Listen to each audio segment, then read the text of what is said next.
आशा नहीं जिनके साम्य भाव धन रखते हैं, निज पर के हित साधन में जो निश दिन तत्पर रहते हैं। स्वार्थ त्याग की कठिन तपस्या बिना खेद जो करते हैं, ऐसे ज्ञानी साधु जगत के दुख समूह को हरते हैं। बोलो पंच परमेष्ठी भगवान की जय। 1008 श्री आदिनाथ भगवान की जय। अंतिम तीर्थेश भगवान महावीर स्वामी की जय। आचार्य भगवान गुरुवर श्री विशुद्ध सागर जी महाराज की जय। सम्यक समाधान प्रदाता मुनिषि सुप्रभ सागर जी महाराज जी की जय। मुनिषि सौम्य सागर जी प्रणत सागर जी महाराज जी की जय। जय जन बंधु, हम सब यहाँ उपस्थित हुए हैं लोकप्रिय कार्यक्रम सम्यक समाधान के लिए। प्रतिदिन यह कार्यक्रम आदिनाथ टीवी चैनल पे भी शुरू हुआ है। आप घर बैठे आदिनाथ टीवी चैनल के माध्यम से ठीक दोपहर को 4 बजे इस कार्यक्रम का प्रसारण देख सकते हैं और अपने विकल्पों का सम्यक समाधान प्राप्त कर सकते हैं। शुरू करते हैं आज के सम्यक समाधान की बेला को। मुनिषि के चरणों में कोटिशा नमोस्तु करते हुए सम्यक समाधान को शुरुआत करते हैं एवं मुनिषि प्रणत सागर जी महाराज से यह निवेदन करते हैं कि हे स्वामी नमोस्तु, आज के कार्यक्रम को गति प्रदान करते हुए संचालित करें। नमोस्तु नमोस्तु नमोस्तु। ओम नमः सिद्धिभ्यो। कीर्त्या महत्या विवर्धमानं त्वं वर्धमानं स्तुतिगोचरत्वं निनीसमास्मो वैमद्वीरम् विशीर्णदोषाश्रयपाशबन्धं विशीर्णदोषाश्रयपाशबन्धं। पंच परमेष्ठी भगवान की परम पूज्य आचार्य भगवंत गुरुवर विशुद्ध सागर जी मुनि महाराज जी की, परम पूज्य मुनि श्री सुप्रभ सागर जी महाराज जी की,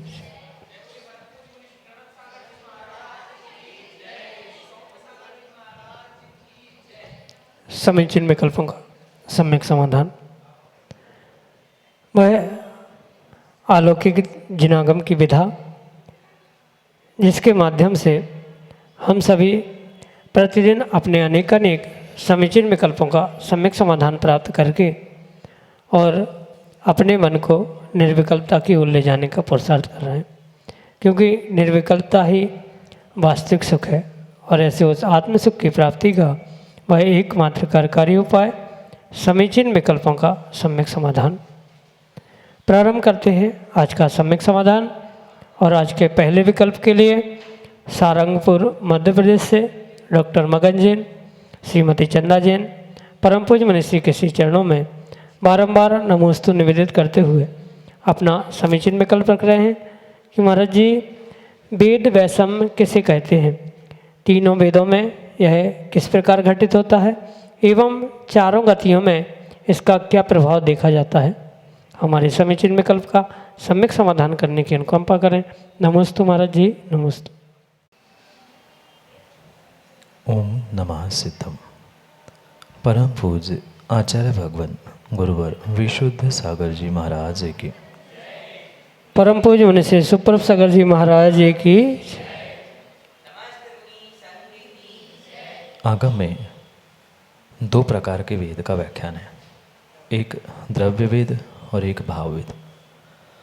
अंगोपांग नाम कर्म के उदय से जो शरीर के चिन्ह, शरीर की रचना बन रही है वह द्रव्य वेद है, और 9 कसाय, मोहनी, कर्मोदय आदि की उदय उदीर्ण आदि के निमित्त से जो जीव के भाव बन रहे हैं वह भाव वेद का। और प्राय करके द्रव्य और भाव वेद ये दोनों सदृश समान ही हुआ करते, पर क्वचित कदाचित अगर उन दोनों में कुछ अंतर, कुछ विषमता देखने में आती है तो वहाँ वेद वैषम्य ऐसा कहा जाता है। सामान्य भाषा में अगर समझे तो जीव के जो भाव पर वेद के प्रति रमण करने के हो रहे हैं, पुरुष होते हुए स्त्री के प्रति रमण करने के ये भाव सदृश रूप में स्वीकार किए गए हैं, क्योंकि उसका द्रव्य वेद भी पुरुष है और भाव वेद भी पुरुष है। पर क्वचित कदाचित द्रव्य वेद और भाव वेद में कुछ विषमता यानी विपरीतता देखने में आ रही है, तो वहाँ आचार्य भगवंत उसे वेद वैषम्य के निमित्त से प्रदर्शित करते हुए कहते हैं। क्योंकि ये दो प्रकार के वेदों का जिस प्रकार से व्याख्यान आगम ग्रंथों में प्राप्त होता है, उसको उसी कारण से समझना होगा। ये अक्सर देखने में आता है कि वेद में जो ये परिणमन बदलाव यानी भाव वेद और द्रव्य वेद आदि के निमित्त से जो बदलाव देखने में आता है, वह संगी जो मनुष्य होते हैं विशेष करके उनके ही निमित्त से ही देखने में आता है। क्योंकि जो एकेंद्रिय से लेकर जो विकलेंद्रिय तक नारकी और समूर्छन आदि जीव होते हैं, उन सभी जीवों में पूर्ण रूप से वह नपुंसक वेद प्राप्त होता है।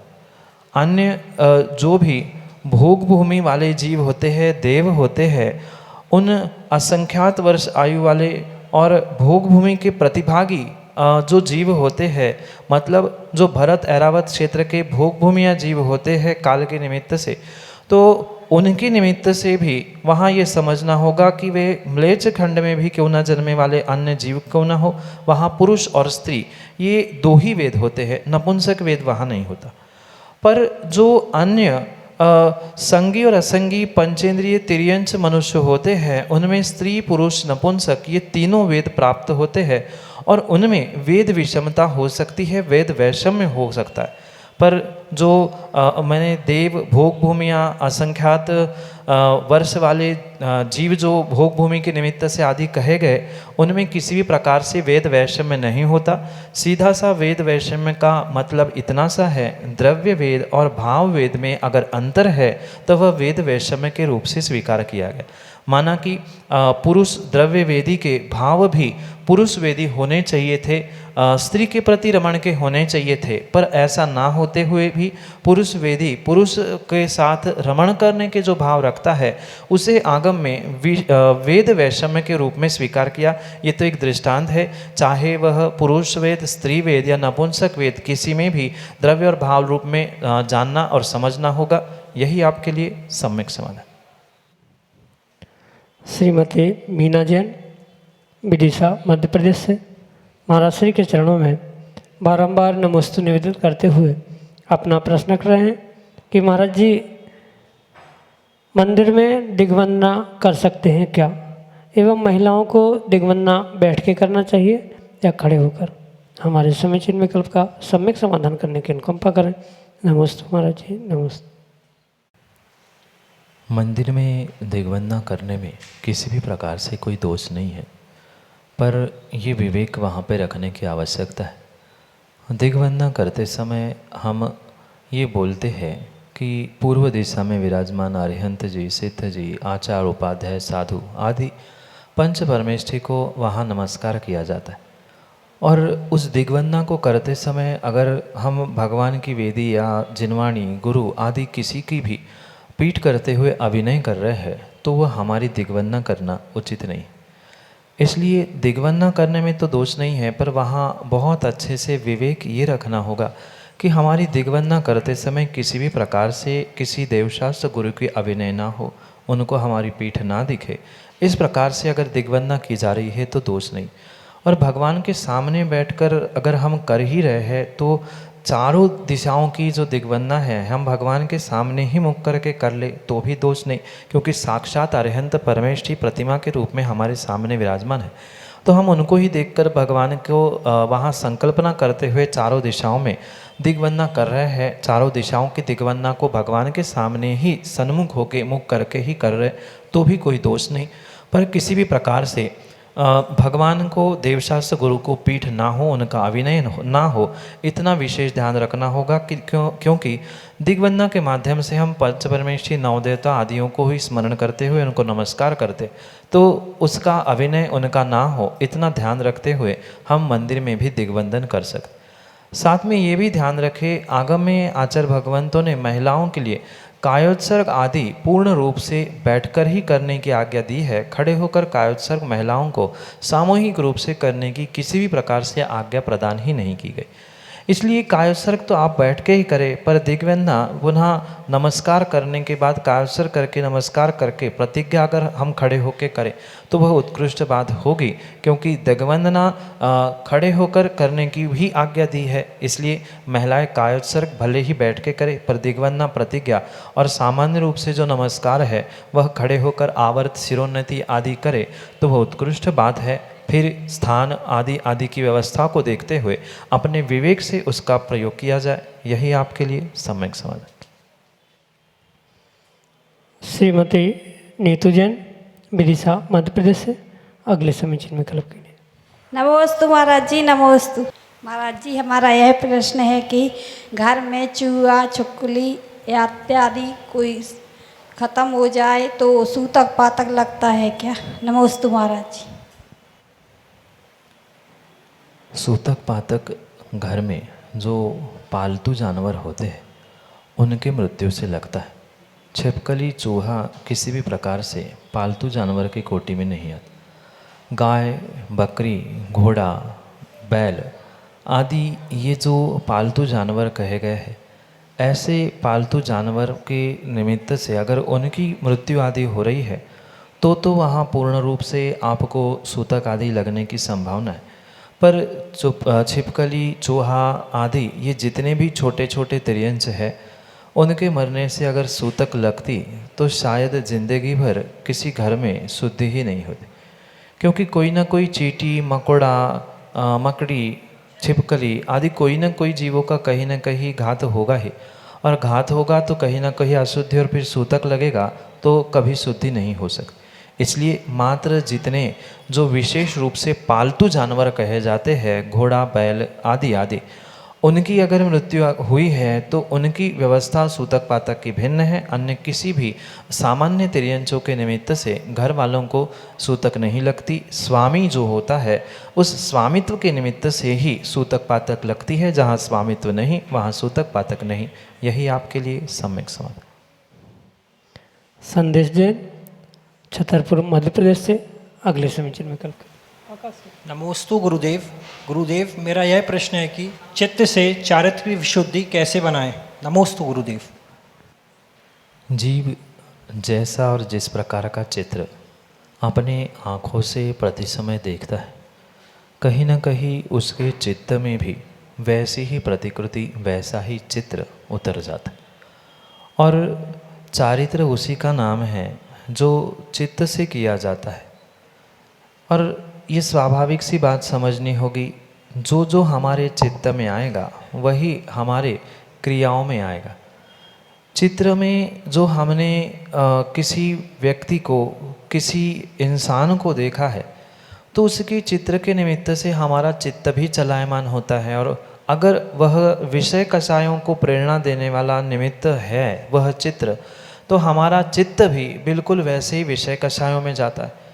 और माना कि वह चित्र वीतरागी है, दिगंबर मुनिराजों का है, या कुछ ऐसा विशेष साधना परक है जिसके निमित्त से हमारा चित्त स्थिर होता है, ऐसे चित्त को देखते हुए, ऐसे चित्र को देखते हुए चित्र स्थिर हो गया।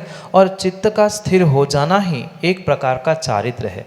क्योंकि आचार्य भगवंत निमिषन सिद्धांत देव अपने द्रव्य संग्रह में कहते हैं, वही सम्यक दर्शन है, सम्यक ज्ञान है, और वही सम्यक चारित्र है। जो पर के दूर होते हुए अपने आप में स्थिर हो जाना, ये चित्त का स्थिर हो जाना शुभ क्रियाओं में, वही चारित्र है। अगर उस चित्र को जो वीतरागी गुरु का, वीतरागी प्रभु का हमने आँखों से देखा है, उसको हमने अपने चित्त में धारण कर लिया कि मैं भी कभी इनके जैसा बन जाऊं, सच्चा मार्ग यही है, इतना भी हमने उनके चित्र को देखते हुए निर्णय कर लिया तो हो ना हो कहीं ना कहीं आने वाले समय में हम उस चित्र से चारित्र की ओर अवश्य ही बढ़ सकते। पर ये विशेष ध्यान रखें कि चित्र वीतरागी होना चाहिए तो ही आप सम्यक चारित्र की ओर बढ़ सकते हैं, अन्यथा वह चित्र विपरीत रूप से है तो नियम से विषय कषायों में ही ले जाने वाला हो सकता है। चित्र का चित्त पे प्रभाव और चित्त का हमारे जीवनचर्या में प्रभाव पड़ता है। इस निमित्त से ही हमें सोच समझकर उन चित्रों को देखते हुए हमारे चित्त को वैसा बनाने का पुरुषार्थ करना होगा, क्योंकि चित्र से चित्त और चित्त से चारित्र होता है, इसलिए इनडायरेक्टली वह चित्र से चारित्र भी बनता और बिगड़ता ये देखने में आता है। यही आपके लिए सम्यक समझ। श्रीमती रूपाली झाईपुर, विदिशा मध्य प्रदेश से अगले समीचीन विकल्प के लिए। त्रय मुनिराजों को नमोस्तु नमोस्तु नमोस्तु। महाराज श्री, यदि कोई जीव अभिषेक की धोती दुपट्टा घर से पहनकर व प्लास्टिक की चप्पल घर से पहनकर आता है तो क्या वह अभिषेक करने योग्य है या नहीं? नमोस्तु महाराज। माँ, ये कौन से आगम में लिखा है कि प्लास्टिक के जूते चप्पल सोले के होते? किसी भी प्रकार से चाहे सोने चांदी के जूते चप्पल बनाए जाए, प्लास्टिक के बनाए जाए, किसी कपड़े के बना के उसे धो के भी पहना जाए तो वो किसी भी प्रकार के सोले के हो ही नहीं सकते। सोले के वस्त्रों का व्याख्यान मात्र धोती दुपट्टा या साड़ी आदि के निमित्त से ही माना जाता है। किसी भी प्रकार से सोले के धोती दुपट्टे या अन्य भी कोई वस्त्र सोले के पहनकर कहीं जूते चप्पल पहन के जाया जा रहा है, गाड़ी आदि से जाया जा रहा है तो वो किसी प्रकार से भी उचित हो ही नहीं सकता। वर्तमान में मंदिरों के अतिशय क्यों घट रहे हैं, उसके पीछे का अगर संशोधन किया जाए तो कहीं ना कहीं इन अशुद्धि के निमित्त से ही ये कार्य विपरीत होते हुए देखने में आ रहे।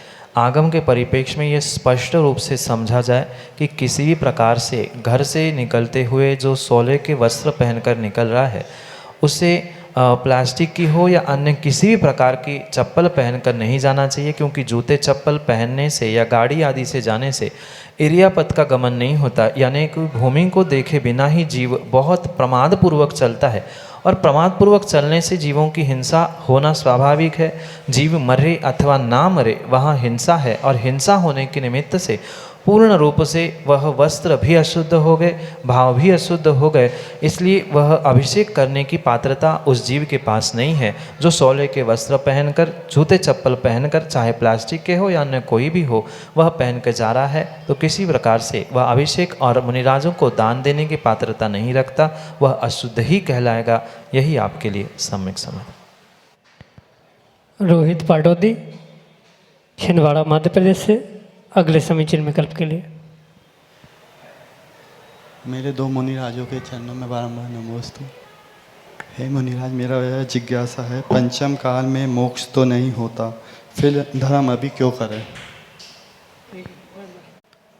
रोहित जी, दुकान खोलते ही कभी प्रॉफिट नहीं होता, पर फिर भी सुबह से लेकर शाम तक दुकान खोली रखनी पड़ती।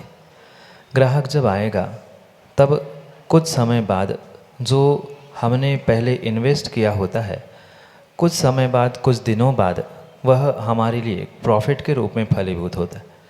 बिल्कुल उसी प्रकार से ये परम सत्य है, पंचम काल में मोक्ष नहीं होता, पर फिर भी पंचम काल में की गई साधना, पंचम काल में की गई इन्वेस्टमेंट आने वाले समय में हमें धर्म के फल को यानी साक्षात मोक्ष को देने के लिए निमित्त होती है।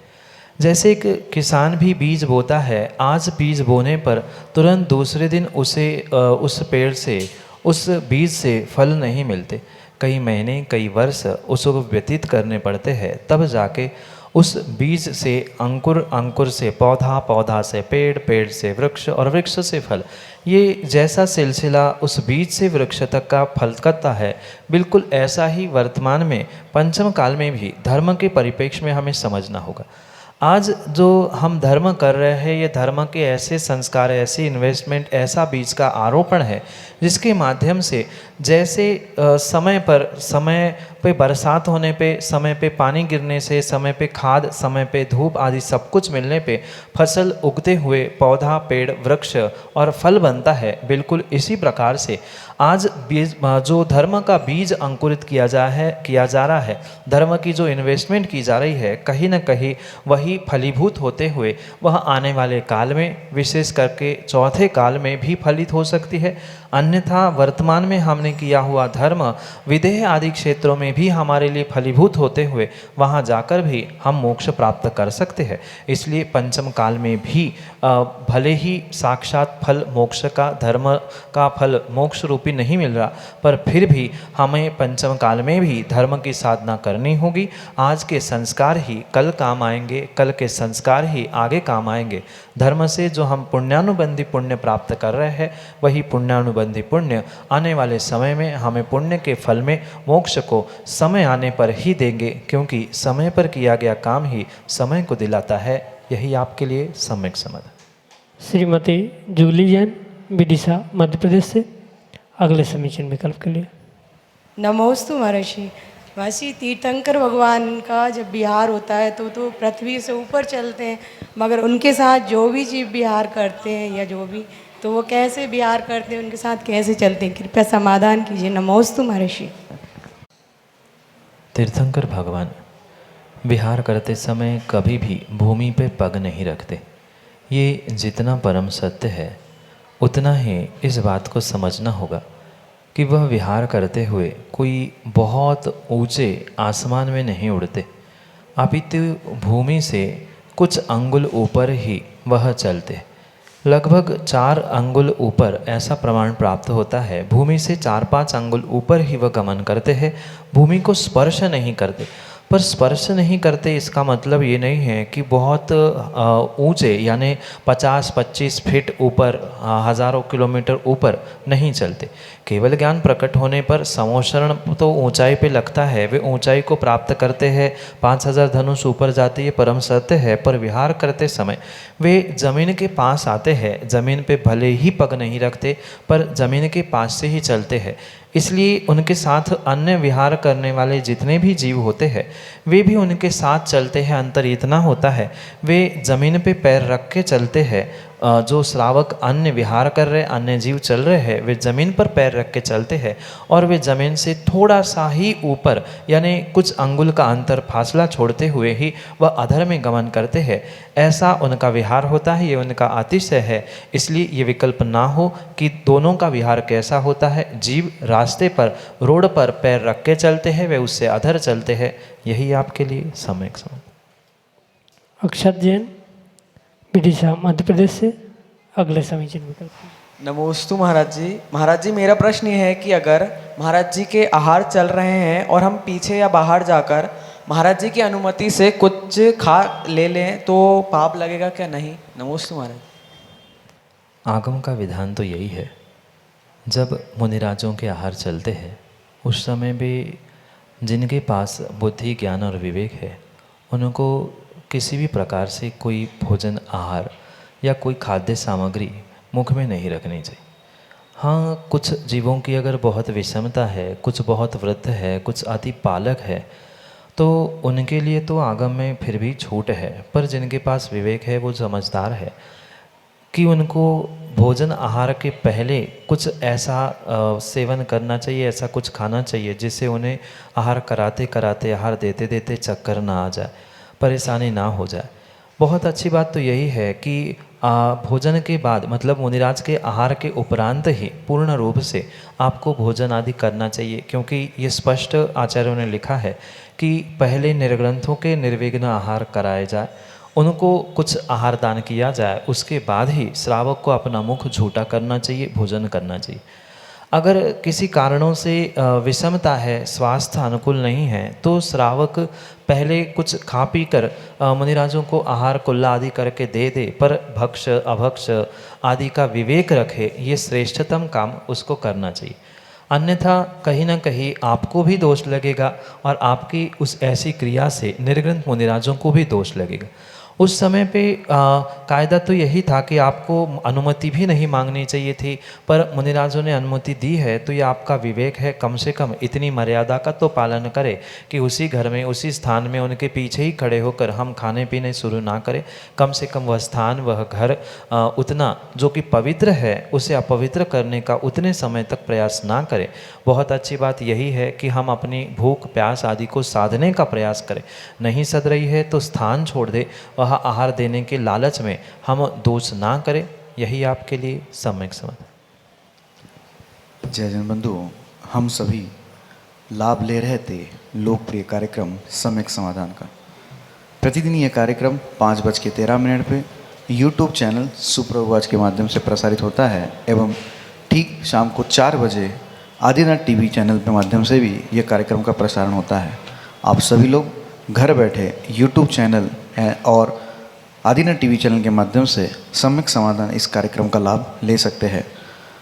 अगर आप इस कार्यक्रम से जुड़ना चाहते हो, कार्यक्रम के माध्यम से अपने विकल्प का सम्यक समाधान प्राप्त करना चाहते हो, तो हमारा व्हाट्सएप का नंबर 8707548811 जो नीचे पट्टी पे स्क्रॉल पे चल रहा है, आप उसके माध्यम से हमें अपने विकल्प पहुंचा सकते हैं और हम सभी लोग मुनिषी के मुखारविंद से सम्यक समाधान प्राप्त करेंगे आपके विकल्पों का। samyak.samadhan@gmail.com यह हमारी जीमेल की आईडी है। आप उस जीमेल की आईडी पे भी अपने विकल्प भेज सकते हैं और विकल्प का सम्यक समाधान प्राप्त कर सकते हैं। आने वाले पर्युषण पर्व में धर्मनगरी विदिशा में समय सारोपासक साधना संस्कार शिविर का आयोजन किया जा रहा है। आप सभी लोग इस साधना संस्कार शिविर में लाभ लेके अपने जो संस्कार है, अपनी जो साधना है, उसको आप गति दे सकते हैं। मुनिषी के सानिध्य में पूरे दिन भर के कार्यक्रम सुबह से लेके शाम तक, सुबह ध्यान, योग एवं पूजा अभिषेक के बाद मुनिषी के प्रवचन पर विशेष प्रवचन और दोपहर में एक विशेष क्लास 1:30 बजे से एवं 2:30 बजे से मोक्ष शास्त्र पे एक विशेष क्लास मुनिषी के द्वारा LED के माध्यम से आपको दी जाएगी। आप सभी लोग उस कार्यक्रम का लाभ लेते हुए अपने पर्युषण पर्व को अच्छी तरह से मना सकते हैं। और यह अधिक जानकारी के लिए आप नीचे पट्टी पे जो स्क्रॉल पे नंबर चल रहा है उसके माध्यम से आप हम तक संपर्क कर सकते हैं। आज के लिए इतना ही। मुनिषी के चरणों में कोटिशा नमोस्तु करते हुए आज के सम्यक समाधान कार्यक्रम को यही पे विराम देते हैं। नमोस्तु नमोस्तु नमोस्तु।